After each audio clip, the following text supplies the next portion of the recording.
नमस्ते सुप्रभातम। तो किसी कमेंट आसला जो थी कि मेंशन होता सर फास्ट यूनिट वाइज आपंकर सिलेबस को सारी दिंतु। तो आम यूनिट वाइज फास्ट सिलेबस भी चलो और सहित आम क्वेश्चन आंसर प्रैक्टिस चलो। तो जो मेजर दीटा पार्ट थिला मेजर दीटा यूनिट थिला से तो कंप्लीट हो गला। यूनिट 3 आमर रोची संस्कृत जो साहित्य रही गद्य कि हो पद्य हो व्याकरण हो ताहार शिक्षादान पद्धति एवं सोपान से विषय रे आज 3 नंबर यूनिट रो टॉपिक को आज हम डिस्कशन करवा एवं संध्या समय रे पुणी थे क्वेश्चन आंसर डिस्कशन को जीवा। तो गतकाल जदि आपण मैंने दुईटा सेट होता प्राक्ट होता जब आपने अटेंड करना ताले बे जाकि अटेंड करेंगे। तो आरंभ करवा आज ये क्लास को एवं क्लास सरला आपण मानक यार गोटे मॉक टेस्ट बा प्रैक्टिस गोटे मिल जाव आपण जाकि अटेंड करेंगे। तो चलते आरंभ करवा। तो ता पूर्व जो मैंने नुआ अच्छा तो से सोशल मीडिया साइट को फॉलो करेंगे। ये आपको टाइम टू टाइम अपडेट मिल जाऊँगी। आपको टेलीग्राम रे जॉइन है आपड़ पीडीएफ सब आराम से फ्री ऑफ कॉस्ट पाइपर एवं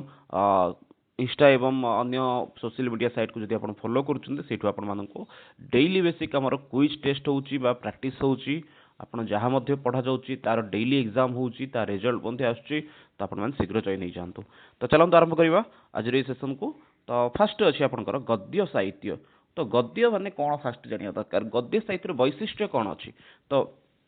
नॉर्मली जदि आम माइंड को आसो गद्य कौन माने गद्य अर्थ हूँ धरतु दुईटा जिन आप आगे अच्छी गोटे गद्य बही अच्छी गोटे पद्य बही अच्छी। नॉर्मली आपने संस्कृत गद्य पद्य आड़ को जाते नॉर्मली आप 10th क्लास जो पढ़ुले गद्य पद्य से जातु 10th क्लास ओडिया पढ़ुले ओडिया धरतु गोटे गीत थिला गोटे गप माने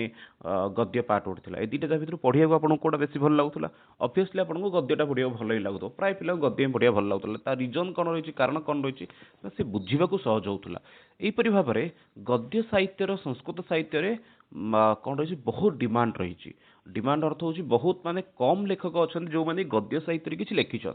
पद्य तो बहुत जन लिखिं कि गद्य पंचमहाकाव्य आपणक आसु पंचमहागद्य काव्य आपंकर कौटी मत मेनसन ना गद्य काव्य बहुत कम लिखिं गद्य काव्य जी लिखे से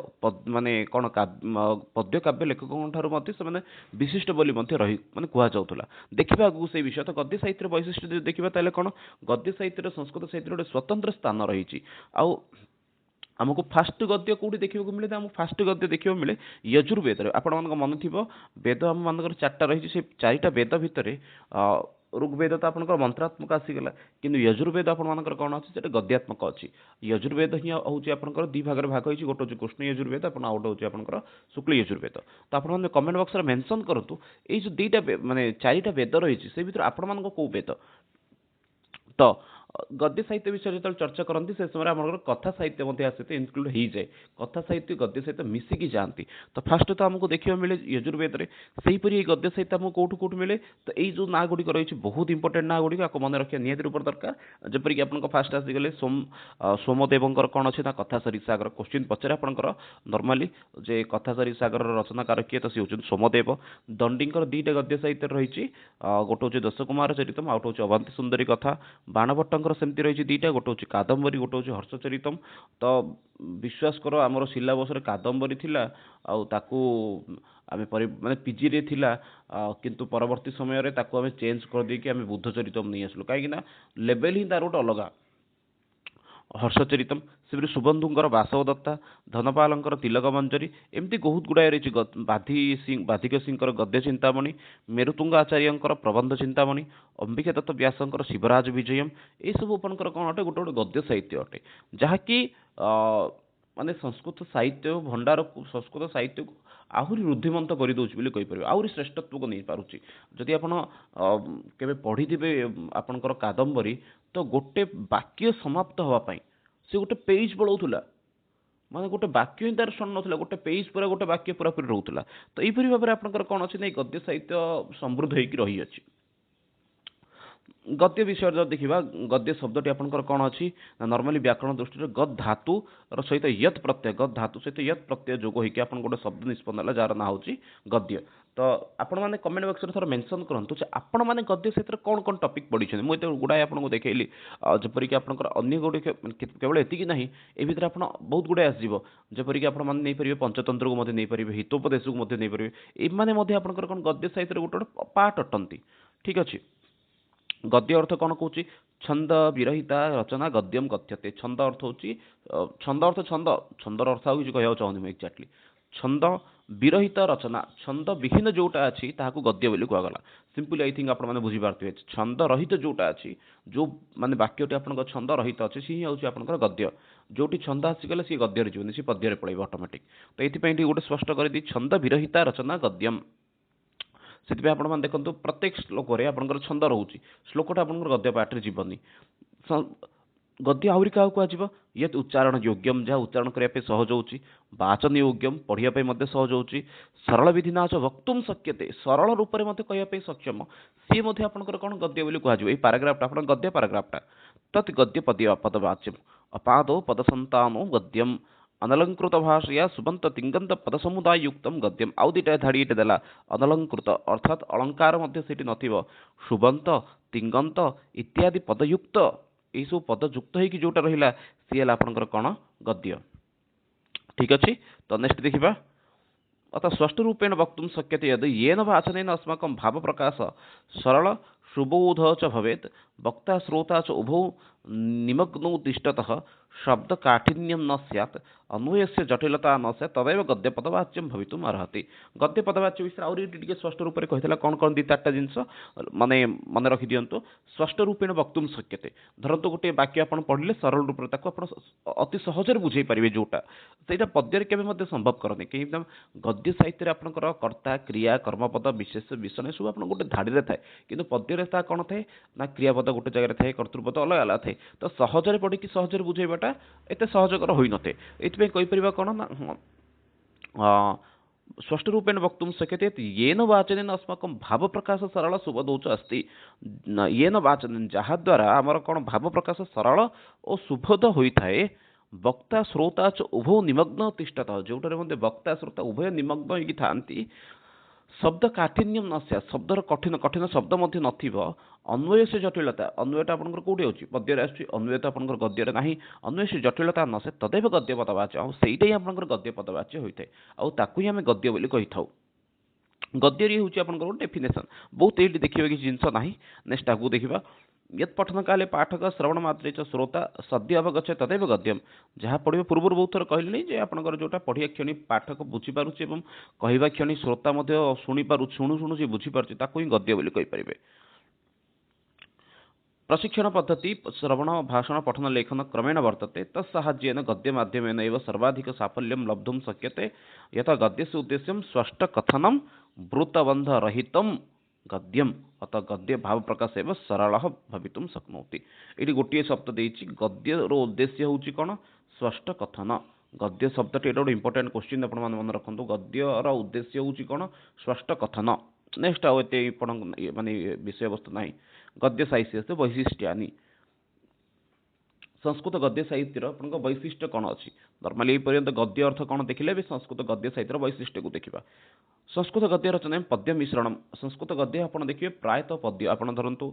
नर्माली आप कौन पढ़ी थे तो मुझे जानी तो आप मेंशन करूँ मुझे ना गुड़िक कहली से भर आप कौड़ा कौड़ा पढ़ी कादम्बरी पढ़ी ना पंत सुंदरी कथा पढ़ी ना आपण मैंने दश कुमार चरितम पढ़ी कि कौन रहा आमर हितोपदेश पढ़ले कि पंचतंत्र पढ़ले कौन पढ़ी मेंशन करूँ खास करके मुझे मो विषय कह तो हितोपदेश भल भाव पढ़ी से आमर कौन हो गद्य उभय पद्य एवं गद्य दुईटा माने अन्वय रहित धाड़ी मिलूँ छंद रहित धाड़ी मिलूँ अनलंकृत धाड़ी मिलूँ छंदयुक्त धाड़ी मिलूँ अलंकार युक्त धाड़ी मिलूँ अन्वय थिबा झाड़ी मिलूँ अर्थात संस्कृत गद्य साहित्य आपन को कौन मिलूँ उभय प्रकार मिलूँ आपन को ये कौन मिल ना प्रथम विषय हूँ आपंकर ये गद्य मिल सहित मझे मझे मध्य श्लोक ये संदेह ना गद्य गद्य जो आम कौन कौन देखिपर ना संधि समास प्रकृतिपत्ति उपसर्ग इत्यादि ये स्पष्ट रूप से देखा जाए ता सहित आपन कौन देखिए संस्कृत गद्य साहित्य समास आपको बहु परिमाण देखा जाए आधुनिक संस्कृत गद्य को प्राचीन गद्य शैली माने आधुनिक गद्य शैली एवं प्राचीन गद्य शैली मध्य कौन रही आधुनिक संस्कृत गद्यम प्राचीन गद्य शैली क्लिष्टता परिहृत्य सरलम सुगम तो जातम अस्ति वर्तमान जो सब लेखक मैंने आसले एत कष्ट दौना गद्य साहित्य उद्देश्य नॉर्मली आमर सबुठे दीटा उद्देश्य थे ये आमर दीटा उद्देश्य अच्छे गोटे सामान्य उद्देश्य विशिष्ट उद्देश्य बहुत इंपोर्टेंट सामान्य उद्देश्य विशिष्ट उद्देश्य को मन रखु सामान्य उद्देश्य कौन रही विविध गद्य प्रसंगान पाठनार्थम यानी उद्देश्य जो विशिष्ट गद्य गुड़ी पढ़ाई आम जो छोट छोट उद्देश्य गुड़ी नहीं था सामान्य उद्देश्य बोली कही था कौन कौन सामान्य उद्देश्य सिंपल उद्देश्य बोली कह गले संस्कृत गद्ये छात्राणाम अभिरुचि उत्पादनम संस्कृत गद्य साहित्य प्रति आमर सामान्य रूप से कौन ना पिलांकर अभिरुचि उत्पादन हो यहाँ सब धारटा सबुड़े था धरत आप लेसन प्लान लिखि थे लेसन प्लान लिखला से दीटा उद्देश्य लिखि थी किए किए लेसन प्लान लिखिं लिखार देखी जानी लेसन प्लान लिखार आम तो लेसन प्लान लिखला सब भी लिखुलु माने सही जिन रिपीट कर दूलु आ गए दी चार्टा ट्रिक यूज करूँ जोटा कि से सब सामान था फास्ट कौन ना धरी नि गोटे पाठ अच्छी व्यासकवि फकीरमोहन व्यासकवि फकीरमोहन पाठ में विशिष्ट उद्देश्य कौन सामान्य उद्देश्य कौन सामान्य उद्देश्य सामान जिनस संस्कृत गद्य साहित्य माने संस्कृत प्रति पिलांकर रुचि वर्धन करने व्याकरण साहित्य विषय ज्ञान दबा संस्कृतर शब्द वैभव वृद्धि करने ये सब जिन कमन जिनस आपण मैंने से सब जिन लिखी कि नहीं थे कमेंट करके जनातु संस्कृत शब्द वैभव सह परिचय कारण संस्कृत शब्द वैभव सहित परिचय करवा संस्कृतम सरलतया श्रुत्वा पठित्वा च अवगमन सामर्थ्य संपादनम संस्कृत को सरल रूप से शुणी पढ़ी बुझापी आम कौन कर यत्न चेष्टा करवा संस्कृत से प्राचीन नवीन लेखे सह परिचय कारणम संस्कृत जो पुराणा नुआ लेखा रहा सहित आम संपर्क करवा छात्राणाम मनसी नैतिक मूल्य बहुत अस जागरण पिलांकर मन कौन कर नैतिक मूल्य जागरण करवा राष्ट्रीय भावना उद्बुद्धान संस्कृति संपन्नाम च भवितुम प्रेरणादायनम ए सब गोटे नॉर्मल जिन सामान्य सब गुड़ाक सबुठी सामान रही छात्राम संस्कृत भाषण लेखने से दक्षता वर्धनम मातृभाषा भाव प्रकाशन से अनुवाद शैली परिचय करणम ये जो 8टा जिनस रहा सामान्य उद्देश्य यही 8टा जिनस प्रायतः सबू सामान्य जो कौन रहा उद्देश्य रहा से हबार देखा जाए ठीक अच्छे नेक्स्ट देखा आम गोटे मिनट हाँ विशिष्ट उद्देश्य देखा संस्कृत गद्य साहित्यर विशिष्ट उद्देश्य कौन गद्य पाठ योजना प्रत्येक भागस्य कृते उद्देश्यानि भिन्नानि यथा प्रसंग आधारितानि भवन्ति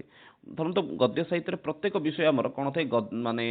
प्रसंग आधारित कौन थे उद्देश्य मते भिन्न भिन्न होता है धरन्तु आपनका प्रसंगटा रही कथा साहित्य सेठी भिन्न आसिबो नाटक भिन्न आसिबो टॉपिक वाइज मते भिन्न आसिबो धरन्तु गोटे हितोपदेश आप मित्र लाभ पढ़ाइला सेठी गोटे भिन्न हर्षचरित पढ़ाइला सेठी मते भिन्न भिन्न आसिबो तो कौन कौन ये थाए ना छात्रैः संस्कृत गद्य कारणम शैल्या परिचय कारणम छात्र मानक सहित संस्कृत गद्यकार मानकर शैली परिचय करवा बौद्धिक मानसिक शक्ति विकास बौद्धिक मानसिक पिलाटा बौद्धिक स्तर में विकसित हो मानसिक स्तर में सी सुदृढ़ रहू महापुरुषाणाम जीवन गाथा भी वीरता त्याग राष्ट्र प्रति कर्तव्य दायित्वबोध आदर्श चैतेषा गुणान जागरण महापुरुष मानकर जीवन विषय में जनइबा सामान्य प्रतीयमान घटनाभ्य रसस्वादन सामर्थ्य संपादन सामान्य घटना सहित रस जोड़ी कहबार नाटक नाटक नाट्य क्षेत्रे वार्तालापेन नाटक नाट्यांश क्षेत्र नाट्यांत हो जाए नाट्यांश क्षेत्रे वार्तालापेन सह परिचय कारयित्वा भावग्रहण से उत्तर प्रदान से च दक्षता वर्धनम तथा च संस्कृत प्रयुक्तान वैदिक लोक्य संस्कृत भाषाण क्वचित प्राकृत भाषायां च परिचय प्रदान गद्य भितर नाटक आसि तो नाटक विभिन्न पात्र विषय पिला ज्ञान दबा से किपरि विषय को उपस्थापन करिबा से सब विषय लेखक से आदर्श सिद्धांतानाम बोधनम लेखकटे जी लिखुची तार आदर्श कौन थिला तार लक्ष्य कौन थिला से विषय में ध्यान दबा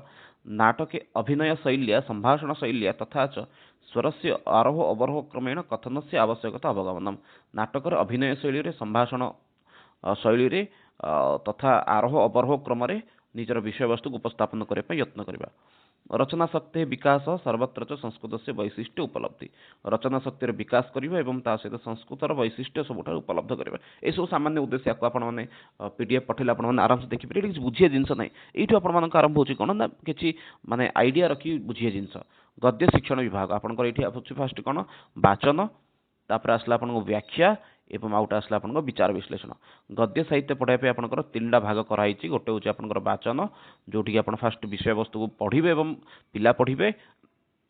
तापर आसला व्याख्या तापर विचार विश्लेषण तो विषय विभाग 3टा रहा वाचन अर्थ हूँ रिडिंग रिडिंग केते प्रकार बोली क्वेश्चन बेले बेले आसता है रिडिंग हूँ आपन 3 प्रकार कौन कौन सी फास्ट टीचर जोटा बड़ पार्टी पढ़ प्रसंग को माने कौन कर आपର विराम चिन्ह इत्यादि विषय ध्यान देकी जो विषय को पढ़िला सी होची फास्ट होची आदर्श वाचन होची शिक्षक पढ़िबा काम होची आदर्श वाचन जोठी की टीचर कोन करिवो कौन विराम पूर्ण विराम अर्ध विराम इत्यादि विषय देखिकी पढ़िबो नेक्स्ट होची तदनंतरम पिला फास्ट आदर्श वाचन टीचर करिवो तापर आसला अनुवाचन करिवो कि ना सी होची पिला करिवो अनुवाचन सरला परे शेषर पुणी थरे पिला माने कोन करिवे मौन वाचन करिवे बा सामूहिक वाचन करिवे ठीक अछि ये हला आपनकर तीन प्रकार वाचन परे आपनकर कोन आछी व्याख्या अस्मिन् सोपाने पाठे आगतानां कठिन शब्दानां व्याख्या क्रियते एठी आपनकर कोन जो कष्ट शब्द गुडी कहला तार व्याख्या करा जिवो कोठी कष्ट शब्द आसीबो ना अनुवाचन करिवा समय रे जो जो कष्ट शब्द गुडी आसिला ताहार एठी कोन होची व्याख्या होची ताहापरे विभिन्न वाक्य खंड सहित ताकू व्यवहार करिके मध्ये शिखा जिवो तापर आसला आपनकर विचार विश्लेषण विचार अर्थ होची थॉट को एनालिसिस करियाटा तो कौन कहूँ ये अत्र समग्र भावस्य प्रकाशन मुख्यमस्ति पाठस्य अंतर्निहित कथाया भावस्य अभिव्यक्तिकरण क्रियते भाव विनिमय कौन होची पूरा पूरी पाठटार जो समराइज करके आपण पिलाटा पाखे कौन करिवे विषय वस्तु को उपस्थापन करिवे विचार विश्लेषण अर्थ होची पिलाटा को पाठटा बुझेइबे गद्य पढ़ाइबा समय आमर को भूल होची से विषय ध्यान देवा दरकार और सेमानक किपर निवारण मध्य करा जाय परिबो शीघ्रता पूर्वक पाठ से पठन नॉर्मली माने कोन करन टीचर मान देखू जे पाठ पढ़ेला बड़ फास्ट पढ़ेकी पळे पिला गद्य गुडाक सेमिति के मते करबा ठीक नुहे अस्पष्ट स्वरेण निम्न स्वरेण पठनम अस्पष्ट शब्द जदि आदर्श वाचन समय टीचर जदि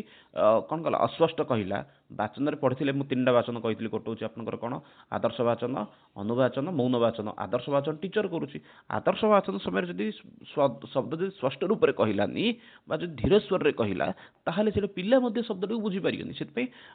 हमर कहिया समय कोन स्पष्ट रूप रे हमर सर्वदा रहिया दरकार एवं स्वर मध्य हमर ठीक ठाक रहिया दरकार बहुत बड़ पाटर कहिया दरकार नै जहा द्वारा कि कोन हम पिला मु कि सुबण सुना जीवनी मोर मन पड़छि जेतळ 1921 मसिया रे जम्मू रे बीएड करथुलु से समय जने टीचर आस्तुले माने अवश्य से एबे अछंदी हमर जयपुर रे अछंती से एते धीर स्वर रे कहउथले माने विश्वास कर किछि सुना ही जाउ नथला आ लास्ट बेंच पिला तो आराम से बसथुले तो कहिबार तात्पर्य अछि कोन ना अस्पष्ट स्वर रहिबो किंबा निम्न स्वर रहिबो निम्न स्वरता बहुत स्लो रे कहउथले जोथि पे कि अन्य मानकु सुना जाउ नथला नॉर्मली सेहि भली आउटे विषय मते कोन रहिछि ना अस्पष्ट अर्थ होछि आउ जणे सेमति जणे थिले टीचर जणे थिले से वर्तमान समय केरला रे अछंती तांका स्वर कोन रहथुला अस्पष्ट रहथुला एते फास्ट से कहउथले जे कोन कहउचंदी बुझा पडुनी बाकी टीचर मानक नाटा एटी कहबा ठीक माने किंतु आमे सेडु गोटे जिंस शिखिथिलु कोन ना एते फास्ट मते पढाइबा ठीक नै किंबा एते धीरे मते कहबा ठीक नै तो पढ़ाइबा समय आमर कौन होगा दरकार स्वर मध्य स्पष्ट रहिबा दरकार उच्चारण स्पष्ट रहिबा दरकार एवं स्वर मध्य ठीक ठाक रहिबा दरकार चित्र वा प्रसंग मनुष्य विषय प्रवेश से अभाव आ गोटे जिनस मध्य देखा जाउची प्राय टीचर ए जिनस करूचंती ना जो विषय को आपण पढ़ाउचंती नॉर्मली आपण मानकर मध्य मने थिबा आपण मानक मध्य आपण टीचर जेतले स्कूल ले पढ़ाउतले डायरेक्ट आस्तले विषय वस्तु प्रवेश करथले ना गोटे प्रसंग बा चित्र फित्र देकी से विषय रे प्रवेश करिया दरकार उपक्रमस्य विक्षिप्त अत्यधिक वर्णन आज जिंदी मोर क्लास टाइला बेसी गद्य साहित्य विषय मु फास्ट अधिक चर्चा करदेली जहा द्वारा कि वर्तमान पर्यंत पिला माने एते देखु नथिबे एठी एक्चुअली मेन टॉपिक गुडा सब एठी अछि मुख्य प्रसंगात विचलनम मुख्य प्रसंग रु माने जेमति वर्तमान समय फास्ट स्टार्टिंग समय जति पिला थिले बेसे नाहंती तार कारण कोन फास्ट गद्य साहित्य वैशिष्ट्य विषय बहुत चर्चा करदेली उद्देश्य विषय बेसी चर्चा करले मुख्य विषय एठी आछि आपनकर गद्यर सोपान गुडी एठी आछि प्रसंग बहिर्भूत विषय से अनावश्यकता विषय से अधिक विवरण किसी टीचर था मैंने टॉपिक गोटे थी से आउ टॉपिक को पढ़ाई ऑटोमेटिक चर्चा करी अत्यधिक व्याकरण विश्लेषण किसी टीचर था माने व्याकरणज्ञ था से मेन टॉपिक को छाड़ी व्याकरण विषय बहुत चर्चा करती ए सब दरकार ही नहीं जोटा आम मेन विषय रही ही आमर कहवा दरकार चर्वित चर्वणम एक प्रसंग से पुनः पुनः आवृत्ति गोटे विषय को बारंबार बारंबार बारंबार बारंबार बारंबार कह ये आपको दरकार नहीं माने कौन कौन भूल कहला फास्ट आप अस्पष्ट उच्चारण एवं धीर उच्चारण ये सब हूँ आप दोष गद्य साहित्य तापरे गोटे विषय को बारंबार कहवा बेसी व्याकरण विषय चर्चा करवा प्रसंग बहिर्भूत विषय को चर्चा करवा से मुख्य प्रसंग दूर को जावा ये सब आपको दरकार नहीं प्रस्तावना करने समय आप कौन करार अच्छी ना आपंकर प्रस्तावना समय आप ध्यान देवार अच्छी जे चित्र कि कौन गोटे कथा इत्यादि मध्यम कहबार अच्छी जहाद्वारा कि आप क्लास गोटे एक्टिव क्लास बाकी नॉर्मली तो समस्ते पढ़ाऊँ तो सोपान विषय देखिए सोपान ये आप शिक्षण सोपान तीन टा अच्छी गोटे हूँ उपक्रम बा प्रस्तावना तापर आसला आपनकर उपस्थापना बा उद्देश्य कथन तापर आसला आपन प्रस्तुतिकरण बा प्रयोग आई तीन टा प्रसंग ये तीन टा आप देखिए कौटी प्रत्यक्ष पद्धति सीधा सड़क रूप आपंकर कौन हो रहा कौन गद्य पढ़ाई ही आपंकर व्यवहृत हो तो चलो देखा तीन टा सोपान कौन कौन शिक्षण सोपान गोटे हूँ उपक्रम उपस्थापना प्रयोग तो देखा नेक्स्ट कि नाम उपक्रम कह नाम उपक्रम माने कौन टिके आप प्रभेद देखिए नॉर्मल जो आम प्रत्यक्ष पद्धति देखी ता भितर आ भितर टिके सामान्य रूप से प्रभेद अच्छी कौन कौन अस्मिन् सोपाने शिक्षक यम विषय छात्रान् पाठयितुम् इच्छति तद विषय पूर्व ज्ञान परीक्षण कृत्वा मुख्य प्रसंग मत आगे बहुत ये पढ़ी आपको चर्बी चर्ब करूनी उपक्रम सोपान टीचर रेडी होची पिला को मध्य कौन करुच्ची क्लास को मध्य तार जो उपकरण इत्यादि रखुची विषय प्रवेश पूर्व पूर्व ज्ञान फास्ट परीक्षण करुच्ची उपक्रम सोपान काम ही होता पूर्व ज्ञान परीक्षण करुच्ची धरतु आपन गोटे टॉपिक अच्छी आपणकर आपण पिला पढ़ाऊँच कौन गोटे टॉपिक धरतु 8th क्लास संस्कृत बही जो रही फास्ट पाठ रही परिवेश आपण परिवेश पाठ आरंभ चलई पढ़े सारे गोटे दुटा क्लास हो गलानी तो 3 नंबर क्लास को गले कौन करेंगे ना पूर्वर जो जो विषय पढ़े से विषय को आप पुनरावृत्ति करेंगे सी हूँ परिवेश पाठर एक्चुअली मुख्य उद्देश्य बाकी माने सॉरी कौन जे प्रस्तावनार मुख्य उद्देश्य धरतु जब परिवेश पाठ जब आप आरंभ करुँच नुआरे आरंभ करुँच परिवेश पाठ से कौन करेंगे तो से क्षेत्र में किसी नुआ विषय पचारिकी किसी नुआ तथ्य हासिल करने चिंता करेंगे जहाँ कह कौन पूर्वार्जित ज्ञानर परीक्षण जदि नुआ विषय रोचे नुआ प्रसंग रोचे तो आरंभ समय आप प्रारंभिक कौन करेंगे चित्र दर्शन श्लोक गप कहीकि आप विषय वस्तु को आरंभ करेंगे परिवेश पढ़ाऊँ परिवेश विषय माने स्टार्टिंग में पढ़ाऊँ परिवेश पाठटा तो सही समय आप पचारे अच्छा आम चारिपटे जहाँ सब जिन देखा जाए कौन बोली कहवा तो से कहे आम चारिपटे कौन कौन देखा जाऊँगी तो ऑब्वियसली पिला से उत्तर रखिए से भूमि जल वायु आकाश अच्छा यही सब जो जिन गुड़ा तुम कहले गुड़ा सब दूषित किपर होती तार सुरक्षित किपरि करा यही प्रसंग आसला आप परिवेश पाठ प्रवेश करेंगे धरतु जब आप अलरेडी पढ़े सारे परिवेश 2टा खंडे क्लास 3 नंबर क्लास को गले कौन करेंगे जहाँ पूर्वर पढ़ी पचारिकी आपंकर नेक्स्ट आगू बढ़े ठीक अच्छे ये आपंकर कौन प्रस्तावना नेक्स्ट आपंकर आसीगला कौन उपस्थापन उद्देश्य कथन यही सोपान शिक्षक कौन कर जो पाठटा पढ़ ता नाटा माने बोर्ड रे लिखिबो एवं या सहित आपण कौन करदबो सी ना अनुवाचन सॉरी कौन से आदर्श वाचन आरंभ करदबो ठीक अच्छे आदर्श वाचन सहित पिलांकर ये अनुवाचन नीति होता है किंतु किसी स्थान में कौन कराई ना प्रयोग में प्रस्तुतिकरण में कौन कराई विषयटा को रखाई आदर्श वाचन कर आदर्श वाचन किए कर शिक्षक स्वयं करोति और निजे विराम चिन्ह प्रति ध्यान देकी कष्ट शब्द गुड़िक विशेष रूप से ध्यान देकी कौन करते फास्ट पाराग्राफ्टा को पढ़ी था टीचर फास्ट पढ़ला नेक्स्ट कम कार आसीगला अनुवाचन अनुवाचन किए करते ना पिला माने करिथांती पिला माने कौन करिथिबे टीचर जेमती पैराग्राफटा को पढ़िथिबे से अनुसार पिला माने मते से पैराग्राफटा को पढ़िथांती जोटी जोटी पिला भूल करिवे सेही शब्द गुडी को से कौन करबो ना ब्लैक बोर्ड रे लिखि रखिदबो बा जो शब्दटी स्पष्ट उच्चारण करि पारनांती से शब्दटी को से कौन करबो पिला पुनर्बार उच्चारण करिया पे अभिप्रेरण दबो आ जोटी जोटी कष्ट शब्द आसला से तो कौन करथिबो ब्लैक बोर्ड रे लिखि देथिबो कष्ट शब्द गुडी निराकरण पे कौन करबो विभिन्न विधि माध्यम रे से कष्ट शब्द मध्य निराकरण मध्य सी करिबो तो काठिन्य निवारण पई कोन करा जायछि ना किछि उपाय रहिछि कोन सेटा ना काठिन्य निवारण तीनटा रहिछि गोटे उद्बोधन प्रवचन आ होछि व्युत्पत्ति उद्बोधन माने कोन आई थिंक बुझी पारथिबे समस्ते फास्ट आपनकर सोपान कोन कहिथिला तीनटा सोपान कहिथिला गोटे होछि उपक्रम तापर आसला उपस्थापना तापर आसला प्रयोग उपकरण रे पूर्व ज्ञान परीक्षण उपस्थापन रे आपनकर विषय वस्तु उपस्थापन करिवो एवं प्रयोग रे आमे देखिथिले एठी कोन देथिला ना सेठी वाचन विषय देथिले एवं काठिन्य निवारण देथिला वाचन दीटा आदर्श वाचन तापर आसीला आपन अनुवाचन तापर काठिन्य निवारण पई सी कहूची कोन ना तीन प्रकार एठी विधि रहिछि गोटे होछि उद्बोधन प्रवचन व्युत्पत्ति तो उद्बोधन विधि कोन अस्मिन् विधौ विषय अवगमनाय विविध माध्यमान प्रयोग कृति अर्थात अभिनय द्वारा धरतु गोटे मोर मन अच्छी मुझे जम्मू रे बीएड करूली से समय जड़े थिले टीचर थिले डॉक्टर प्रमोद कुमार शुक्ला बोलिकी तो सी गोटे विषय कही पढ़ाया समय जे आम धरतु पिला गोटे क्रियापद अच्छी गोटे क्रियापद थिला थुम्पीवा बोली गोटे थिला निष्ठिलती ना एमती कौन थी एक्चुअली मोर वार्डटा मत मन पड़नी तो यही शब्दटा पढ़ाइबा समय पिला किपरि अभिनय करवा यही क्रियापदटा आम पिला किपरि बुझेबा तो କହିବାର ତାତ୍ପର୍ଯ୍ୟ ହେଉଛି ପିଲାଙ୍କୁ ଆକ୍ଟିଂ କରିକି ଯଦି ବୁଝେଇବା, ଧରନ୍ତୁ ଆପଣ ପିଲାଙ୍କୁ ଏଇଠି କ'ଣ କରୁଛନ୍ତି କ୍ରିୟାପଦ ପଢ଼ାଉଛନ୍ତି, କ୍ରିୟାପଦ ପଢ଼ାଇବା ସମୟରେ ଆପଣ କ'ଣ କରିବେ ଆକ୍ଟିଂ କରିକି ପଢ଼େଇ ପାରିବେ, ଯଥା ହସତି ହସିଲା ଭଳି ଦେଖି ଆକ୍ଟିଂ କରି ପଢ଼େଇବେ, କ୍ରନ୍ଦତି କାନ୍ଦିବାର ଆକ୍ଟିଂ କରିକି ପଢ଼େଇବେ। এইଭଳି ଜିନିଷ କରିକି ଯେତେବେଳେ ଆପଣମାନେ ପଢ଼ାନ୍ତି ସେ ସମୟରେ ପିଲାଙ୍କର କ'ଣ ହୁଏ ନା ଆକ୍ଟିଭିଟି ବେସ୍ରେ ଲର୍ଣ୍ଣିଂ ହୋଇଥାଏ। ସେଥିପାଇଁ ପିଲାମାନେ ବିଷୟଟାକୁ ବହୁତ ଦିନ ପର୍ଯ୍ୟନ୍ତ ସ୍ମରଣ କରିକି ରଖିଥାନ୍ତି। ମୁଁ ଆପଣମାନଙ୍କ ସହିତ ଯେଉଁ ଯେଉଁ ଜିନିଷ ଅନୁଭୂତି ଗୁଡ଼ାକ ସେୟାର କରୁଛି ତାର କାରଣ କ'ଣ ନା ସେସବୁ ଜିନିଷ ଗୁଡ଼ାକ ଜୀବନ ସହିତ ଘଟିଛି, ତାକୁ ସହଜରେ ମନେ ରହିଯାଉଛି। ତ ଆକ୍ଟିଂ କରିକି ପଢ଼େଇଲେ ପିଲାଙ୍କର ବିଷୟବସ୍ତୁ ବୁଝିବାଟା ସହଜ ହେବ। ଅଭିନୟ ଦ୍ୱାରା ଚିତ୍ର ମାଧ୍ୟମରେ ଧରନ୍ତୁ ସବୁ ଜିନିଷ ତ ଆପଣ କରିପାରିବେନି ଅଭିନୟ, କିଛି କିଛି ଜିନିଷ ଆପଣଙ୍କୁ ମଡ଼େଲ ବା ଚିତ୍ର ମାଧ୍ୟମରେ ପଢ଼େଇବାର ଅଛି। କିଛି କିଛି ଜିନିଷ ଆପଣଙ୍କୁ ପ୍ରତିକୃତି, ପ୍ରତିକୃତି ଅର୍ଥ ମଡ଼େଲ, ମାନେ ଠିକ୍ ଅଛି ମଡ଼େଲ କରିକି ପଢ଼େଇବାଟା, କିନ୍ତୁ ବେଳେବେଳେ ମୋତେ ଗୋଟେ ଆଶ୍ଚର୍ଯ୍ୟ ଲାଗେ ବିଏଡ଼୍ରେ ଯେଉଁ ମଡ଼େଲ ହୋଇଥାଏ, ମଡ଼େଲ କରିକି ପିଲାମାନେ ବହୁତ ପଇସା ଖର୍ଚ୍ଚ କରନ୍ତି, ବହୁତ ସମୟ ସାପେକ୍ଷ ମଧ୍ୟ ରହିଥାଏ ସେ ମଡ଼େଲ ଗୁଡ଼ିକ। ସବୁଠୁ ମଜା ବିଷୟ ସେ ମଡ଼େଲ ଗୁଡ଼ା ହେଲା ପରେ ତାକୁ ନେଇକି ଆପଣ ଆପଣଙ୍କର କଲେଜ ଡିପାର୍ଟମେଣ୍ଟରେ ଦେଇଥିବେ, ତାପରେ ସେ ଯାହା ନେଇ ସେମାନେ କ'ଣ କରନ୍ତି ଗୋଟେ ଷ୍ଟୋର ରୁମ୍ ବୋଲି ଥିବ ସେଠି ନେଇ ଫିଙ୍ଗି ଦେଇଥିବେ। ସେଠି ସେ ସବୁ ମଡ଼େଲ ଗୁଡ଼ା ପଡ଼ି ପଡ଼ି ପଡ଼ି ଲାଷ୍ଟକୁ ନଷ୍ଟ ହେଉଛି। ଦେଖିଲେ ଯାହାକି ବହୁତ ଖରାପ ଲାଗେ। ମୁଁ ଲାଷ୍ଟ ଟାଇମ୍ ଭିଜିଟ୍ କରିଥିଲି ଆମର ପୁରୀର ସଦାଶିବ କ୍ୟାମ୍ପସ୍, ସେଠି ତାଙ୍କର ବିଏଡ଼୍ ବିଲ୍ଡିଂର ଗୋଟେ କଣକୁ ଦେଖିଲା ସେଠି ସବୁ ମଡ଼େଲ ଗୁଡ଼ା ସବୁ ପଡ଼ିଛି। ମାନେ ଦେଖିଲା ପରେ ଏତେ ଖରାପ ଲାଗିଲା ଯେ ପିଲାମାନେ କେତେ କଷ୍ଟ କରିକି ଏସବୁ ଜିନିଷ ବନାଉଛନ୍ତି, କିନ୍ତୁ ଏଇଠି ଆସିକି ସେସବୁ ଗୁଡ଼ାକ ନଷ୍ଟ ହେଉଛି। ତ ଆପଣମାନେ କମେଣ୍ଟରେ ମେନସନ୍ କରନ୍ତୁ ଯେ ଆକ୍ଚୁଆଲି ଆପଣମାନେ ଆପଣଙ୍କର କେଉଁ ଟପିକ୍ର ମଡ଼େଲ ଆକ୍ଚୁଆଲି ବନେଇକି ଦେଇଥିଲେ।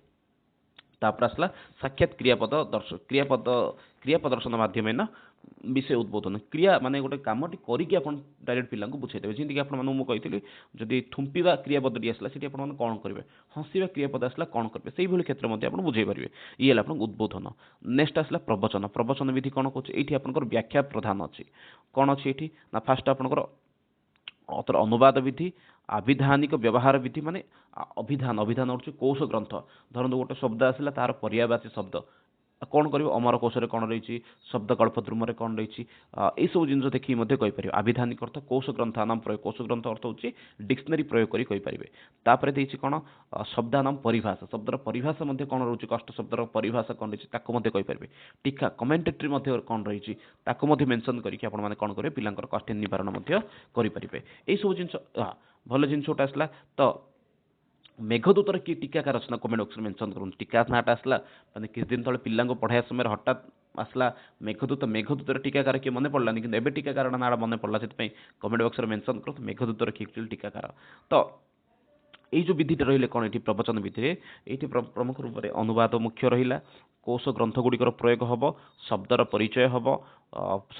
ପରିଭାଷା କୁହାଯିବ ଏବଂ ଆପଣଙ୍କ ଟୀକା ଅର୍ଥ ହେଉଛି ଯେଉଁ କମେଣ୍ଟ୍ରି ରହିଲା ସେଗୁଡ଼ିକ ଉପରେ ଅଧିକ ଧ୍ୟାନ ଦିଆଯିବ। ଏସବୁ ପ୍ରୟୋଗ କରିକି ମଧ୍ୟ କଷ୍ଟ ନିବାରଣ କରିପାରିବେ। ଲାଷ୍ଟକୁ ଆସିଲା ଆପଣଙ୍କର ବ୍ୟୁତ୍ପତ୍ତି। ବ୍ୟୁତ୍ପତ୍ତି ଅର୍ଥ କ'ଣ, ଏଠି ଗ୍ରାମାର ବେସ୍ଡ ରହିଲା। ଏଇ ପଦ୍ଧତିରେ ଆପଣଙ୍କର କ'ଣ କରାଯାଉଛି, ବ୍ୟାକରଣ ସମ୍ବନ୍ଧୀୟ ବିଷୟ ଯାହା ରହିଲା, ପ୍ରକୃତି ପ୍ରତ୍ୟୟ, ଉପସର୍ଗ, ସମ୍ବନ୍ଧ, ଦିଗନ୍ତ, ସନ୍ଧି, ସନ୍ଧି ବିଚ୍ଛେଦ ତଥା ସମାସ ବିଗ୍ରହ ବିଷୟରେ କୁହାଯାଇଥାଏ। ଅତିରିକ୍ତ ଆହୁରି କ'ଣ ହୋଇପାରିବ ନା ତୁଳନା ବିଧି, ପର୍ଯ୍ୟାୟ ଶବ୍ଦ, ଜ୍ଞାପନ, ବିଲୋମ ଶବ୍ଦ, ନୂତନ ଶବ୍ଦ, ବାକ୍ୟ ପ୍ରୟୋଗ କରିକି ମଧ୍ୟ ଦେଖାହେବ। ଏଠି ଅନ୍ତଃ କଥା ବା ସାରାଂଶ, ପ୍ରସଙ୍ଗ, ଉଦାହରଣ ଏଇସବୁ ଦ୍ୱାରା ଏଠି କ'ଣ କରାଇପାରିବ ନା ପିଲାକୁ ଏଠି କାଠିନ୍ୟ ନିବାରଣ କରାଇପାରିବ। ମାନେ କାଠିନ୍ୟ ନିବାରଣ ପାଇଁ ତିନିଟା ଉପାୟ ଏଠି ସେ କହିଛି। ଫାଷ୍ଟ ଆସିଲା ଆପଣଙ୍କର କ'ଣ ନା ଅଭିନୟ, ଦୁଇ ହେଲା ଆପଣଙ୍କ ପ୍ରବଚନ, ତିନି ଆସିଲା ବ୍ୟୁତ୍ପତ୍ତି। ବ୍ୟୁତ୍ପତ୍ତି ଅର୍ଥ ହେଉଛି ଯାହାକି ବ୍ୟାକରଣ ଗ୍ରାମାର ବେସ୍ଡ ରହିଲା। ବ୍ୟାକରଣ ବେସ୍ଡରେ ଆପଣଙ୍କର କ'ଣ, ଧରନ୍ତୁ ବିଦ୍ୟାଳୟ ବୋଲି ଗୋଟେ ଶବ୍ଦ ଆସିଲା, ତ ଏଇଠି ଆପଣମାନେ କ'ଣ କରିବେ, ବିଦ୍ୟାଳୟ ପାଇଁ ଗୋଟେ ମଡ଼େଲ ବନେଇକି ଆଣିବେ ନା ଆପଣ ନର୍ମାଲି ଆପଣ କ'ଣ କରିପାରିବେ, ବିଦ୍ୟାଳୟ ଶବ୍ଦଟି ଆପଣ ବ୍ୟାକରଣ ଦୃଷ୍ଟିରେ ମଧ୍ୟ କହିପାରିବେ, ବିଦ୍ୟା ପ୍ଲସ୍ ଆଳୟ ବିଦ୍ୟାଳୟ, ଏଇଭଳି ମଧ୍ୟ ଆରାମସେ ଆମେ ବୁଝେଇ ପାରିବେ ପିଲାଙ୍କୁ। ତ ସନ୍ଧି ବିଚ୍ଛେଦ ହେଉ, ସମାସ ଦୃଷ୍ଟିରେ ହେଉ, ଏହିପରି ଭାବରେ ଆମେ କ'ଣ କରିପାରିବା ନା ପିଲାଙ୍କର କ'ଣ କରିପାରିବା କାଠିନ୍ୟ ନିବାରଣ କରିପାରିବା। ମୁଖ୍ୟ ବିଷୟ ଯାହା ରହୁଛି ତାକୁ ଆପଣଙ୍କୁ ସିମ୍ପଲି ଆପଣମାନଙ୍କୁ କହିଦେଉଛି। ଗଦ୍ୟ ଶିକ୍ଷଣର ଦୁଇଟା ଉଦ୍ଦେଶ୍ୟ, ଗୋଟେ ସାମାନ୍ୟ ଉଦ୍ଦେଶ୍ୟ, ବିଶିଷ୍ଟ ଉଦ୍ଦେଶ୍ୟ। ବିଶିଷ୍ଟ ଉଦ୍ଦେଶ୍ୟ ଆପଣଙ୍କର ବିଷୟବସ୍ତୁ ଆଧାରିତ ଥାଏ, ସାମାନ୍ୟ ଉଦ୍ଦେଶ୍ୟ ସବୁଠାରେ ସମାନ ରୂପରେ ରହିଥାଏ। ବିଷୟବସ୍ତୁ ପଢ଼ାଇବା ପାଇଁ, ଗଦ୍ୟ ପଢ଼ାଇବା ପାଇଁ ଆପଣଙ୍କର ତିନିଟା କ'ଣ ରହିଛି ନା ସୋପାନ ରହିଛି। ଗୋଟେ ହେଉଛି ଆପଣଙ୍କ ବାଚନ, ବ୍ୟାଖ୍ୟା, ମନେ ରଖିଦିଅନ୍ତୁ ଏଇଟା ବହୁତ ଇମ୍ପୋର୍ଟାଣ୍ଟ ରହିଛି। ଫାଷ୍ଟ ଆସିଲା ଆପଣଙ୍କର କ'ଣ ବାଚନ କରୁଛି କିଏ ନା ଏଠି ଉଭୟ ଶିକ୍ଷକ ଏବଂ ଛାତ୍ର କରିଥାଏ ବାଚନ। ବାଚନ ପରେ ଆପଣଙ୍କର ଆସିଲା କ'ଣ ବ୍ୟାଖ୍ୟା କିଏ କରିଥାଏ ନା ଶିକ୍ଷକ କରିଥାଏ ଏବଂ ଆପଣଙ୍କର ବିଚାର ବିଶ୍ଳେଷଣ କିଏ କରିଥାଏ, ଇଏ ମଧ୍ୟ କେବଳ ଶିକ୍ଷକ କରିଥାଏ। କେବଳ ବାଚନ ଯାହାକି ଆଦର୍ଶ ବାଚନ ଶିକ୍ଷକ, ଅନୁବାଚନ ମୌନ ବାଚନ ଛାତ୍ରମାନେ କରିଥାନ୍ତି। କିଛି ଗଦ୍ୟ ଶିକ୍ଷଣର ଦୋଷ ଯାହାକି ଶୀଘ୍ର ନ ପଢ଼ିବା, ବିଷୟ ବହିର୍ଭୂତ ନ ହେବା, ଏସବୁ ରହିଲା ଆପଣଙ୍କର ଦୋଷ। ଏବଂ ତାପରେ ଆସିଲା କ'ଣ ଶିକ୍ଷଣ ସୋପାନ ବିଷୟରେ କ'ଣ କହୁଛି, ତିନିଟା ରହିଲା। ଗୋଟେ ହେଉଛି ଉପସ୍ଥାପନା, ଗୋଟେ ହେଉଛି ଆପଣଙ୍କର ପ୍ରସ୍ତାବନା ବା ଉଦ୍ଦେଶ୍ୟ, तो तापर आसला आपनकर कोन बा उपक्रम उपक्रम प्रस्तावना तापर आसला उपस्थापना तापर आसला विषय विचार विश्लेषण काठिन्य निवारण पे तीनटा विधि गोटे होची आपनकर उद्बोधन विधि प्रबोध तापर आसला प्रवचन विधि एवं शेष आसला आपनकर व्युत्पत्ति एही परि भाव में जदि हम विषय पिला को जदि विषय वस्तु पढ़ाइबा ताले पिला कोन हे परिबो ना आराम से विषय वस्तु बुझी पारिबो ये प्रवचन विधि रे काठिन्य निवारण कला परे या परे आपण माने कोन करि परिबे ना पिला मानकु किछि गृह कार्य देकी बा किछि प्रश्न पचारि कि आपनकर जो क्लास थिला ताको समाप्त करि परिबे सबुटु लास्ट रहिला कोन आपनकर ना आपण माने पिला को शेष रे छाड़िया पूर्व क्लास विषय वस्तुटी टॉपिक टी आपनकर सरिया पूर्व आपण पिला को सेही विषय संपर्क किछि अन्य ग्रंथ सूची देबे जाको जे पढ़िया दरकार ये थिला गद्य शिक्षण रो किछि उद्देश्य एई जो विषयटी हम पढ़िले यार ऑलरेडी एमसीक्यू आपण मानकर वीडियो रो डिस्क्रिप्शन रे आपण मानक मिली जिवो सेठु आपण ताको डाउनलोड माने क्लिक करिक मध्ये अटेंड करि पारिबे रहउची पुनी थरे मिसिबा नेक्स्ट क्लास रे किछि क्वेश्चन आंसर को डिस्कशन करवा से पर्यंत रहउची समस्त बहुत बहुत धन्यवाद जेतु भारतम वदु संस्कृतम वीडियो आउथरे कहूची टी शेयर कर दियंतु जहा द्वारा कि अन्य माने मध्ये उपकृत हेई पारिबे धन्यवाद जेतु भारतम वदु संस्कृतम वंदे मातरम।